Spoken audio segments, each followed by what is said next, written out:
drive.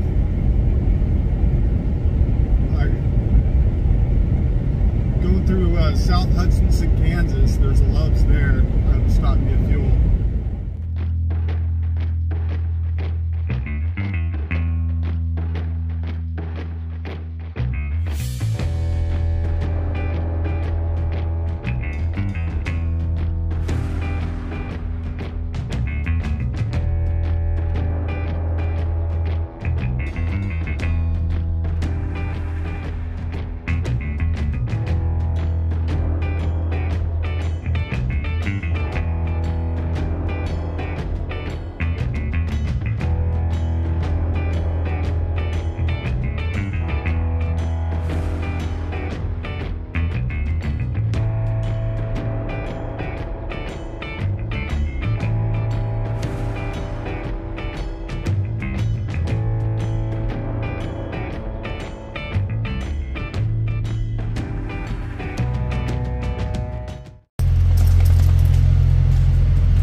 Boy, you're getting ahead of yourself.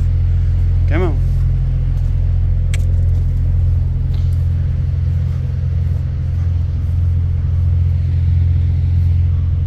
I also have to completely, like, really focus on my goals here, because I find myself constantly, like, hedging, like, the way I'm spending money and stuff, and I'm kind of acting as if I'm not doing anything. And I got to really try to focus on my goals here and start pushing for them, or I'll do what I've always done, which is just pretend like I'm gonna have the intention of doing this shit and not. I'm just trying to be honest with you. That's what I've done for the last 10 years. Is I'll have this idea or this ambition, but then not do anything about it. Just kind of sit and hope and dream and never really push for it. So having, some struggles doing it, but I'm really trying to stay focused on the goals and start pushing for those, step by step. I've already taken a couple steps. I need to start taking some bigger steps. I've taken a few baby steps as far as, telling people about it and looking into ways to operate and thinking about the business model, but I haven't taken any leaps yet. And it's getting close.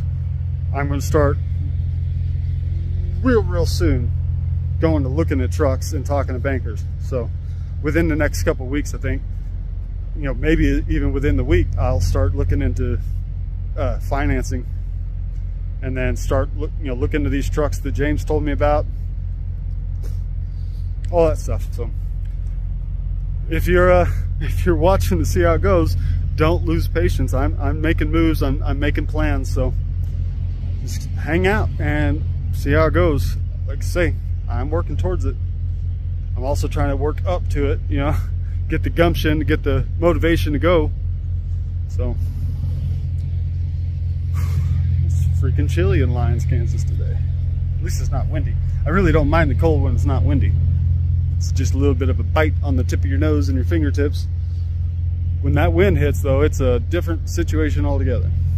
It's been a while since I was able to fit into regular large shirts, so I kind of forgot about this problem. As soon as I wash them, that happens. That fit perfectly before the wash, and now they're short. It's a pain in the ass, which is why I usually end up rolling them up. Unless it's cold and I'm wearing a jacket. Annoying. First things first, these apples were not only good, like they were super awesome, like really tasty. Secondly, I took a little bit of a nap.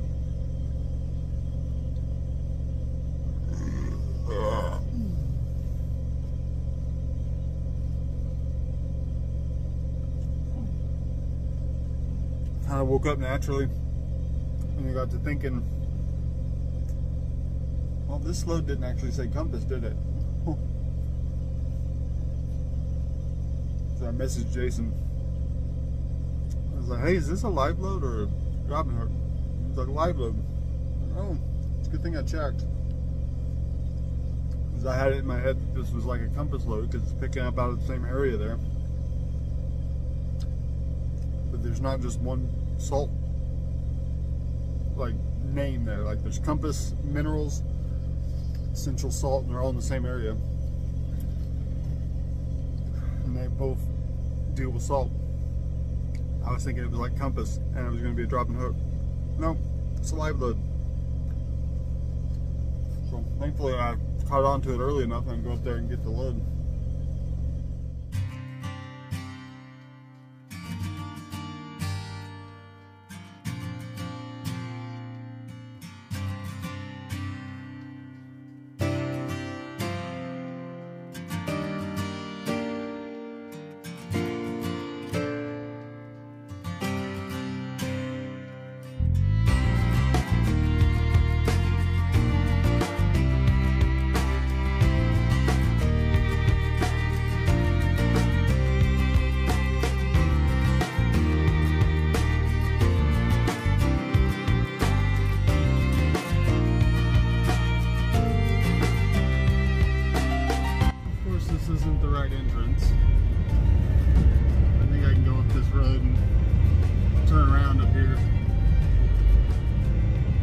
The entrance is out there on the highway, which is weird because there's nothing down there showing that that's the entrance, and there, I followed signs that said Essential Salt to this entrance right here. That woman was interesting to talk to. I called her, you know, say, hey, I'm supposed to be picking up Essential Salt. I'm not exactly sure the process of checking in. I usually pick up at Compass. She's asked me for a load number. I gave her the one of them that I had. She said that wasn't it, and I was like, okay. I started to look for another one, and she's like, are you picking up at Compass or Essential Salt? Or I was like, Essential Salt. She's like, okay. And I started to read off a number, and she's like, well, you're not giving me any numbers that are, you know, for Essential Salt. I was like, well, I'm trying to, but I have a second number here whenever you're ready.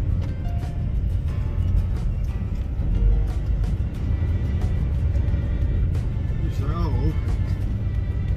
So I just didn't get to it yet. I gave you the wrong one, and I started to get the right one, and you started asking questions, so I started answering them, and that's where we're at now.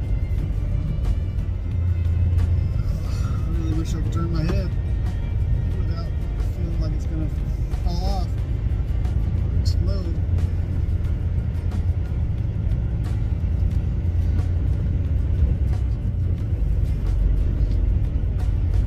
I have to pay more attention to this next time. If I come in here and it says Essential Salt, I need to get here as early as possible. She said like there's a line of trucks sitting there. I just wasn't thinking. You know, I picked up here a bunch of times, same area, same facility really, but it's just a different side of the facility.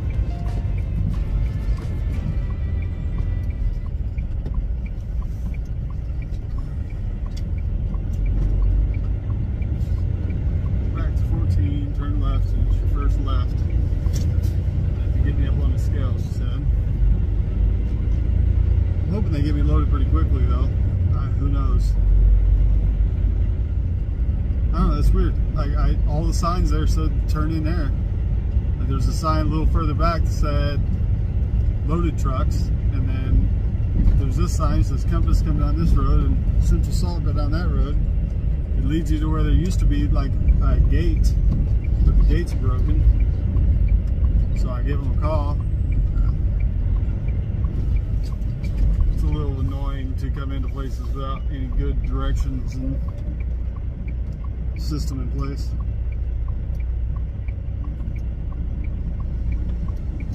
Yeah, see that guy? These signal lights are useful, huh? I mean, I doubted you were going down that road, but I couldn't tell. So.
Okay. Get a little snack there, bud.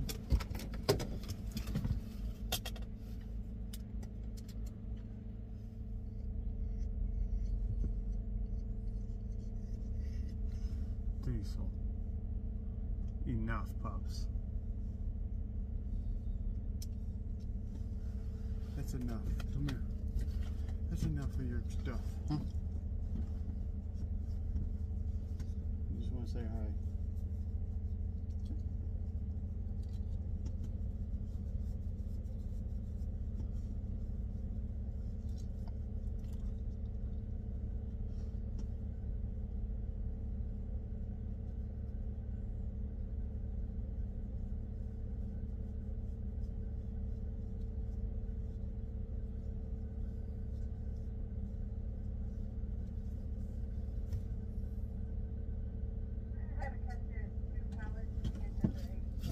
I'm sorry? I had to cut you 2 pallets to get you under 8. Okay.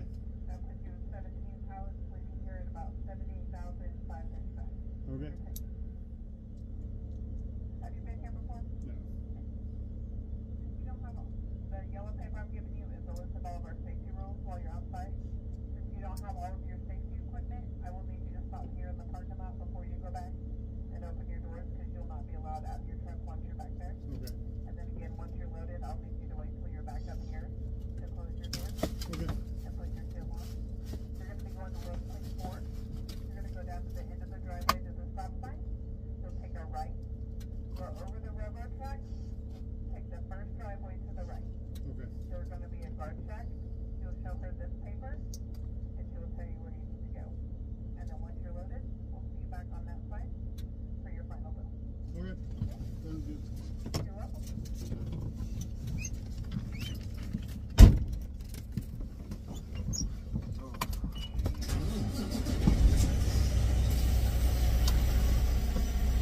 Now,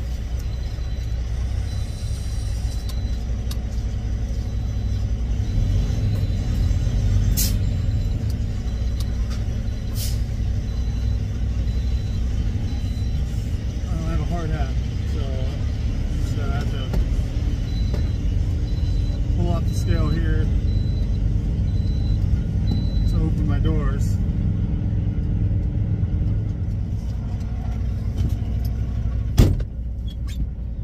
Alright, see if I can remember everything she told me to do here.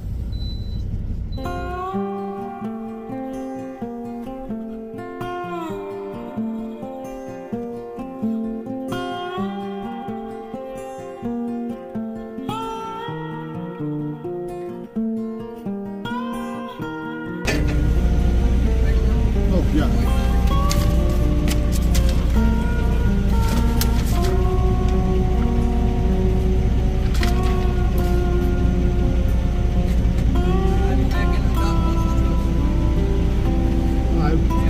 So in that bay there? Okay.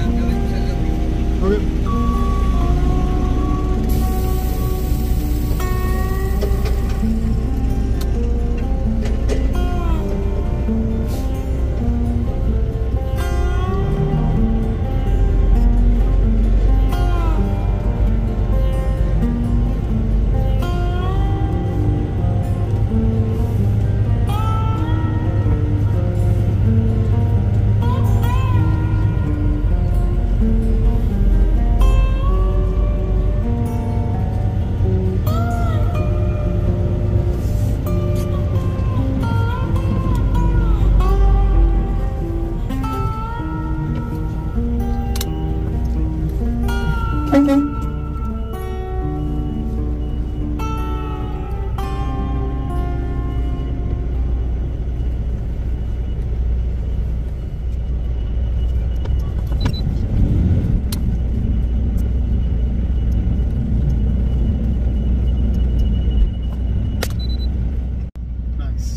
Right in the dock. I only sat there for like 5 minutes.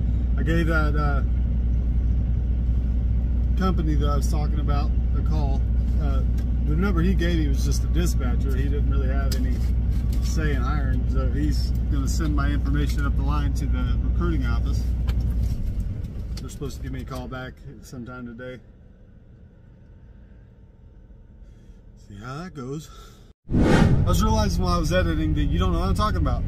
Over Christmas break, I got in touch with a friend of mine who was talking about wanting to buy a truck. And first of all, he told me where there's a couple of good trucks that he knows of that's rebuilt 379s and with paperwork and warranties for under 60 grand. Sounds pretty good. I don't know what the trucks look like yet. I'm in touch with him, but they also told me about a company that he's working for where he's making $35 a mile when he's rolling, and when he's sitting waiting on product, which he can wait on a load for like a month. He said this is the longest wait, but usually about a week and a half, 2 weeks sometimes. They pay a $1,200 a week layover to do that. So that sounds like a pretty good deal. The recruiter's kind of out of the office this week for some reason or another, so I'm kind of back and forth with them. But that's what I'm talking about there. The company I was supposed to have mentioned, I had to delete that clip. It was too noisy, so now you know.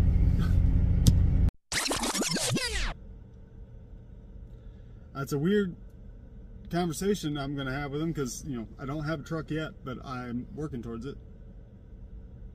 It'd be nice to know I had a job there so I'd know what to go after. There's a couple spots around where I live I need to give a phone call. I want to see if I can secure a small space in some lot somewhere to store a trailer and a truck.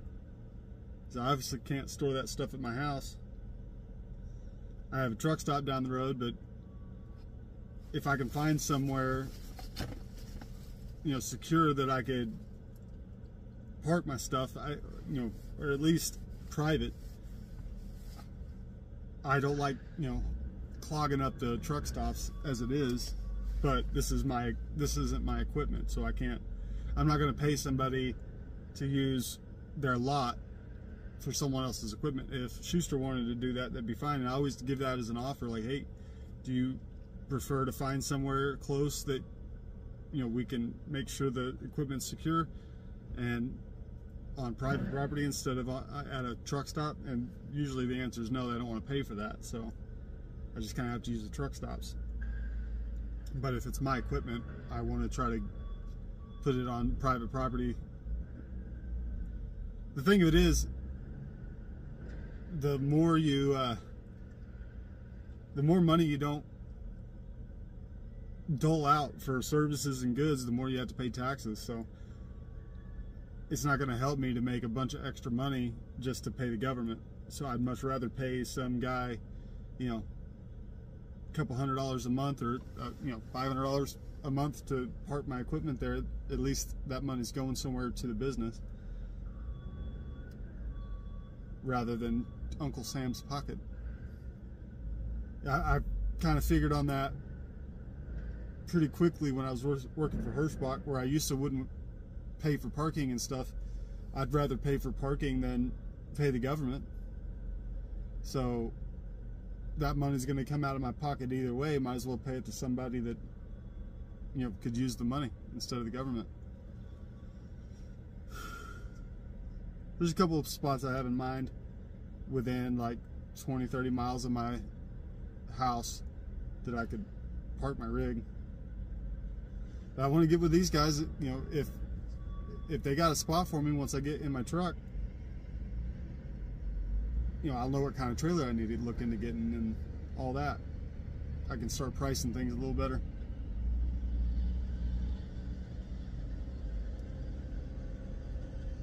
I might go the route of leasing a trailer for a period of time. I don't know.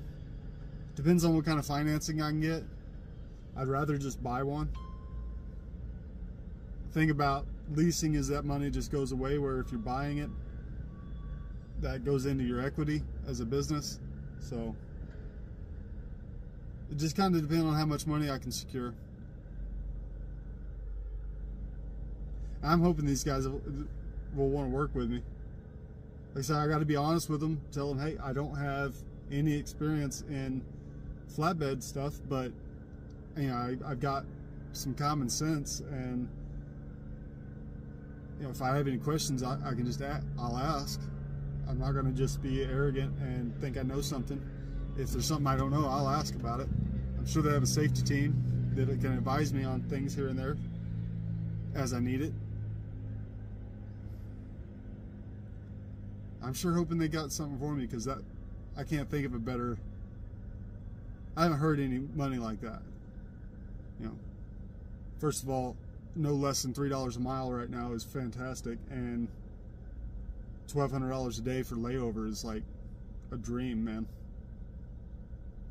So instead of fretting when I was parked waiting on a load, I'd just be chilling, because I'm making $1,200 to sit there. I'd rather be trucking, but you know, if I got to sit for a week or 2 weeks waiting on my product to be ready, and instead of making nothing, I make 10 grand, I think I'll be pretty happy with that. I don't see how anybody could complain about that. We'll see how it goes, though, you know. All I can do is talk to him. If this conversation goes well, I'll be giving that other guy a call about the truck, and then I'll start talking to financiers.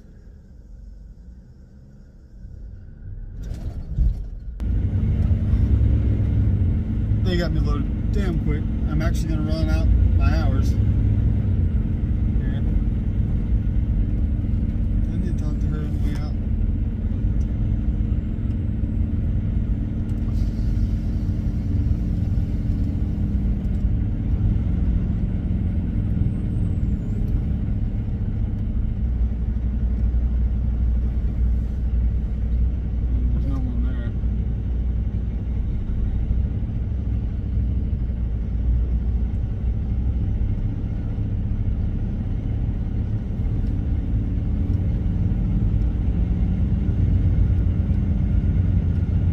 Didn't say anything about that on the way in. So. Anyway, because if I don't hear from those guys in a couple hours, I'll try to find out how to get a hold of their recruiting office. It's HTC in Litchfield, Minnesota. So.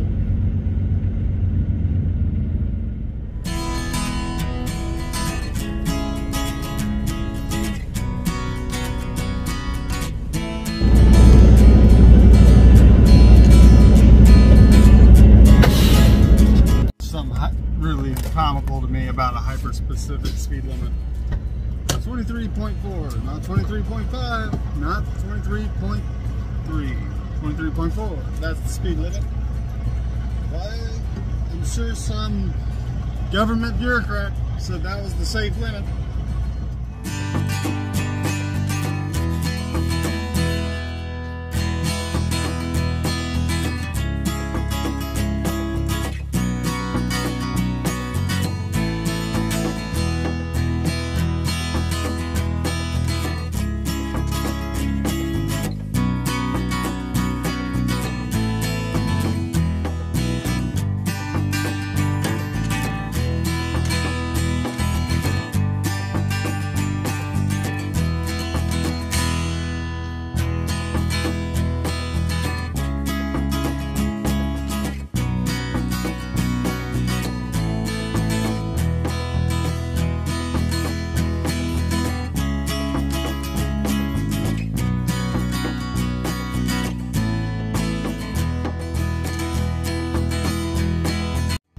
Double check. It was a little fat on the trailer. I had plenty of room up here on the drives to move the weight. Kind of torn. Feel like I, gotta look out your window, aren't you, buddy? No offense or anything, but you probably look out your window before you take off like that. Anyway, we got some pretty dense fog in spots, but I really don't want to shut down yet.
looks like their list, that place opens is 8.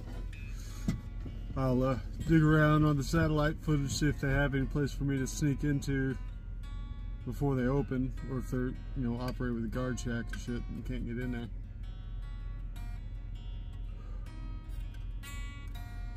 It doesn't say anything about parking.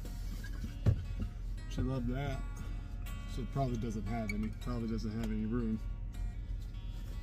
But we'll see.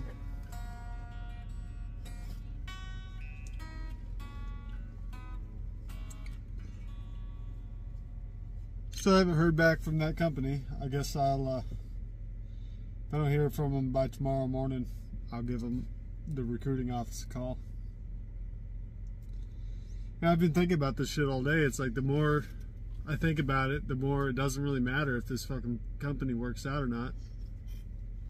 I honestly think I'm gonna just go to flatbed or step deck anyway. I was thinking about, I actually had a whole clip of that conversation with myself about that. I ended up erasing it for, you know, continuity or time or whatever. But I don't see me going into owner operating into van hauling.